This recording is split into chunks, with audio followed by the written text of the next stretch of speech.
Bismillahirrahmanirrahim. Assalamualaikum warahmatullahi wabarakatuh. Hai, selamat pagi peserta didik baru SMK Negeri 1 Banyusari tahun 2021-2022. Pada pertemuan kali ini, kalian akan mendapatkan materi pengenalan lingkungan sekolah tentang pengenalan kurikulum. Ibu ingin mengucapkan selamat datang kepada seluruh peserta didik baru di SMK Negeri 1 Banyusari. Kalian adalah peserta didik terpilih yang dapat melanjutkan sekolah lebih tinggi lagi. Gunakan kesempatan ini baik-baik dan berikan usaha yang terbaik dari kalian. Maka, kalian akan rasakan manfaatnya kelak, bukan hari ini. You can do motto like, do the best, be the best, yes. Nama Ibu, Lucy Rahmawati SPD, Ibu lulusan S1 Pendidikan Bahasa Inggris tahun 2015. Dan diberikan kesempatan oleh Allah untuk mengajarkan mata pelajaran bahasa Inggris di SMK Negeri 1 Banyusari pada 2019 hingga saat ini. Selain mengajar, alhamdulillah Ibu juga diberikan kepercayaan untuk mendapatkan tugas lain sebagai wakasek bidang kurikulum. Saat ini Ibu tinggal di daerah Teluk Jambe Timur, kurang lebih berjarak 39 km dari sekolah. Baik anak-anakku, itulah sekilas informasi dari Ibu. Mari kita lanjutkan ke materi pengenalan lingkungan sekolah, yaitu pengenalan kurikulum. Apa itu kurikulum? Kurikulum secara etimologis berasal dari bahasa Yunani, yaitu kurir yang artinya pelari, serta kurere yang artinya tempat berpacu. Istilah ini dahulunya digunakan dalam dunia olahraga, diartikan sebagai suatu jarak yang harus ditempuh oleh seorang pelari agar dia bisa mendapatkan medali atau penghargaan lainnya. Kemudian, hal tersebut diadaptasi ke dalam dunia pendidikan menjadi sebuah mata pelajaran yang harus dipelajari peserta didik untuk menyelesaikan masa belajarnya dan mendapatkan hasil belajar, ijazah, atau penghargaan lainnya. Kemudian, menurut Undang-Undang Nomor 20 Tahun 2003, kurikulum adalah seperangkat rencana dan pengaturan mengenai tujuan, isi, dan bahan pelajaran, serta cara yang digunakan sebagai pedoman penyelenggaraan kegiatan pembelajaran untuk mencapai tujuan pendidikan tertentu. Selain itu, banyak sekali ahli-ahli yang mengemukakan pengertian dari kurikulum. Salah satunya Profesor Dr. S. Nasution, MA. Dalam bukunya yang bertajuk Kurikulum dan Pengajaran, beliau menyatakan bahwa kurikulum adalah serangkaian rencana yang disusun demi melancarkan proses belajar mengajar. Bagaimana sih perkembangan kurikulum di Indonesia? Ada beberapa kurikulum yang telah dikembangkan di Indonesia. Yang pertama, kurikulum 1947 atau biasa disebut dengan Rencana Pelajaran 1947. Kurikulum ini adalah kurikulum pertama sejak Indonesia merdeka, sehingga pendidikan lebih menekankan pada pembentukan karakter manusia Indonesia merdeka yang memiliki kesadaran bernegara, bermasyarakat, berdaulat, dan sejajar dengan bangsa lain. Setelah itu, muncullah kurikulum 1952 atau dengan nama lain Rencana Pelajaran Terurai 1952. Selanjutnya, ada kurikulum 1952 atau dengan nama lain Rencana Pelajaran Terurai 1952. Kurikulum ini menjadi penyempurnaan kurikulum sebelumnya dengan merinci setiap mata pelajarannya. Lalu, ada kurikulum 1964 atau dengan nama lain Rencana Pendidikan 1964, di mana pembelajaran dipusatkan pada program Pancawardhana, yaitu pengembangan moral, kecerdasan, emosional, atau artistik, kepribadian, atau dalam kata lain keterampilan dan juga jasmani. Setelah itu, ada kurikulum 1968. Kurikulum ini bertujuan membentuk manusia Pancasila sejati, kuat, dan sehat jasmani, mempertinggi kecerdasan, keterampilan jasmani, kemudian moral, budi pekerti, dan juga keyakinan beragama. Setelah kurikulum 1968, ada kurikulum 1975, di mana metode, materi, dan juga tujuan pengajaran dirinci dalam rencana pelajaran setiap satuan bahasan. Setelah itu, ada kurikulum 1984. Kurikulum ini mengusung pendekatan proses keahlian. Setelah kurikulum 1984, ada kurikulum 1994 dan suplemen kurikulum 1999 yang merupakan bentuk upaya pemerintah memadukan kurikulum sebelumnya, namun perpaduan antara tujuan dan proses belum berhasil. Setelah itu, ada kurikulum 2004 atau biasa dikenal dengan kurikulum berbasis kompetensi atau KBK. Dengan ciri khas menekankan pada ketercapaian kompetensi siswa, baik secara individual maupun klasikal, berorientasi pada hasil belajar dan juga keberagaman. Lalu, ada namanya kurikulum 2006, atau kita sebut KTSP, yaitu kurikulum tingkat satuan pendidikan. Dalam penyusunannya, kurikulum ini mengacu pada jiwa dari desentralisasi sistem pendidikan Indonesia. Dan yang terakhir, ada kurikulum 2013. Nah, kurikulum inilah yang akan kita bahas lebih jauh lagi.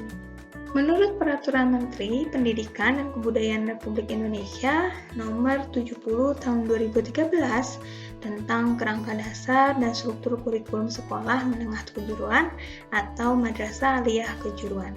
Tujuan dari kurikulum 2013 itu adalah mempersiapkan manusia Indonesia agar memiliki kemampuan hidup sebagai pribadi dan warga negara yang beriman, produktif, kreatif, inovatif, dan afektif, serta mampu berkontribusi pada kehidupan bermasyarakat, berbangsa, bernegara, dan peradaban dunia. Bagaimana sih karakteristik kurikulum 2013 itu? Yang pertama, mengembangkan keseimbangan antara pengembangan sikap spiritual dan sosial, rasa ingin tahu, kreativitas, kerjasama dengan kemampuan intelektual dan psikomotorik. Yang kedua, sekolah merupakan bagian dari masyarakat yang memberikan pengalaman belajar terencana di mana peserta didik menerapkan apa yang dipelajari di sekolah ke masyarakat dan memanfaatkan masyarakat sebagai sumber belajar. Yang ketiga, mengembangkan sikap, pengetahuan, dan keterampilan, serta menerapkannya dalam berbagai situasi di sekolah dan juga di masyarakat. Kemudian yang keempat, memberikan waktu yang cukup leluasa untuk mengembangkan berbagai sikap, pengetahuan, dan juga keterampilan. Lalu yang kelima, kompetensi dinyatakan dalam bentuk kompetensi inti kelas yang dirinci lebih lanjut dalam kompetensi dasar mata pelajaran. Yang keenam, kompetensi inti kelas menjadi unsur pengorganisasi atau organizing element kompetensi dasar, di mana semua kompetensi dasar dan proses pembelajaran dikembangkan untuk mencapai kompetensi yang dinyatakan dalam kompetensi inti. Lalu yang terakhir, kompetensi dasar dikembangkan didasarkan pada prinsip akumulatif saling memperkuat dan memperkaya antar mata pelajaran dan jenjang pendidikan. Nah, kemudian tahap pelaksanaan pembelajaran pada kurikulum 2013 itu ada 3. Yang pertama, kegiatan pendahuluan. Kegiatan pendahuluan ini biasanya meliputi mengkondisikan suasana belajar, kemudian mendiskusikan kompetensi yang akan dan yang sudah dipelajari, lalu biasanya menyampaikan kompetensi yang akan dicapai, manfaatnya dalam kehidupan sehari-hari, juga garis besar cakupan materi, serta lingkup dan teknik penilaian yang akan digunakan pada pembelajaran itu. Yang kedua, ada kegiatan inti. Kegiatan inti adalah proses pembelajaran untuk mencapai kompetensi yang dilakukan secara interaktif, inspiratif, menyenangkan, menantang, memotivasi peserta didik untuk berpartisipasi aktif, serta memberikan ruang yang cukup bagi prakasa, kreativitas, dan kemandirian sesuai dengan bakat, minat, dan perkembangan fisik serta psikologis peserta didik. Dan yang terakhir, ada kegiatan penutup. Biasanya kegiatan penutup ini peserta didik belajar untuk menyimpulkan, melakukan refleksi pembelajaran, serta memberikan umpan balik dari kegiatan pembelajaran tersebut. Di satu sisi, guru biasanya melakukan penilaian, merencanakan kegiatan tindak lanjut, dan juga menyampaikan rencana pembelajaran selanjutnya. Penilaian kurikulum 2013 itu mencakup 3 aspek. Yang pertama, yaitu penilaian pengetahuan. Biasanya penilaian pengetahuan itu direalisasikan dalam bentuk penilaian harian, penilaian tengah semester, penilaian akhir semester, dan juga akhir tahun. Lalu di akhir jenjang pendidikan di kelas 12 biasanya ada ujian sekolah. Dan juga sebagai pengganti dari ujian nasional yang terbaru adalah akan ada asesmen kompetensi minimum, namun bukan sebagai syarat kelulusan dari sebuah jenjang pendidikan. Lalu ada penilaian keterampilan yang biasanya diaplikasikan dalam penilaian keterampilan di setiap pembelajaran. Kemudian ada yang namanya kegiatan PKL ketika nanti di kelas 11. Lalu di akhir jenjang pendidikan akan dilaksanakan uji kompetensi keahlian di mana peserta didik harus menunjukkan keterampilannya dalam setiap bidang atau jurusannya masing-masing. Selain kedua itu, dalam setiap pembelajaran akan ada namanya penilaian sikap dan perilaku. Sehingga bagaimana sikap peserta didik dan juga perilaku peserta didik itu menjadi salah satu acuan penilaian dalam pembelajarannya tersebut. Nah, berbicara kurikulum, pasti setiap jenjang pendidikan memiliki struktur kurikulumnya yang berbeda, terutama untuk SMK. Mari kita lihat bagaimana struktur kurikulum SMK. Untuk SMK memiliki 3 kelompok mata pelajaran. Yang pertama yaitu kelompok A. Kelompok A itu adalah kelompok mata pelajaran muatan nasional. Biasanya ini bersumber dari pusat. Kemudian yang kedua yaitu kelompok mata pelajaran B, itu adalah kelompok mata pelajaran muatan kewilayahan. Lalu yang ketiga yaitu kelompok C. Kelompok C adalah kelompok mata pelajaran muatan peminatan kejuruan. Jadi untuk kelompok C ini adalah yang membedakan setiap masing-masing kompetensi keahlian itu akan mendapatkan mata pelajaran jurusannya masing-masing. Karena SMK Negeri 1 Banyusari memiliki 3 kompetensi keahlian yaitu TBSM, RPL, dan akuntansi. Kita lihat yang pertama bagaimana struktur kurikulum TBSM. Jadi anak-anakku, struktur kurikulum ini adalah mata pelajaran beserta bobot jam pelajarannya itu yang akan kalian dapatkan ketika selama pembelajaran di sekolah. Kita lihat di sini ada kelompok Mapel A, yaitu muatan nasional, ada pendidikan agama dan budi pekerti, kemudian ada PPKN, lalu ada bahasa Indonesia, matematika, sejarah Indonesia, bahasa Inggris. Dan di kelompok B, atau muatan kewilayahan, ada seni budaya, pendidikan jasmani, olahraga dan kesehatan, dan juga bahasa Sunda. Biasanya kelompok A dan juga kelompok B untuk semua kompetensi keahlian itu sama.